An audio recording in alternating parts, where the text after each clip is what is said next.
Gel. Çekirim. Merhaba. Bahçe bakın. Herkes düz yıkılır. Ben bakıyorum. Ama burada da baktım gösterir özür. Etrafından sıçıyordum sonra geldim. Bak. Otur düş. Gel ne? Az öldüm. Az yavaş. Az yavaş. Dokun yutudu. Suda пожалуйста. Я стараюсь. Yavaş. Müsal ağaçtan yapmış. Müsal. De çekmekti. Müsal tut bunu.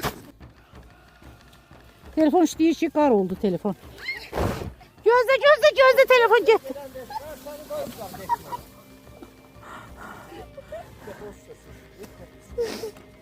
Buradan da sür şey. Gitme gözde. Sürücü. Ben durum. Sen git düz belə yıkılar. O ağır çəkilidir. Bilmirəm, əldən bu. Ha, məndə belədir. Əlcək giyinin də.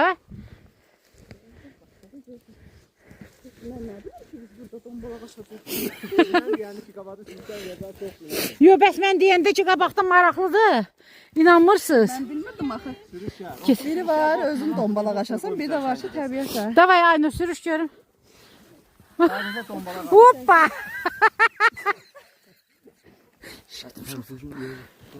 Yo, biz buradan düşərik. Gözlə.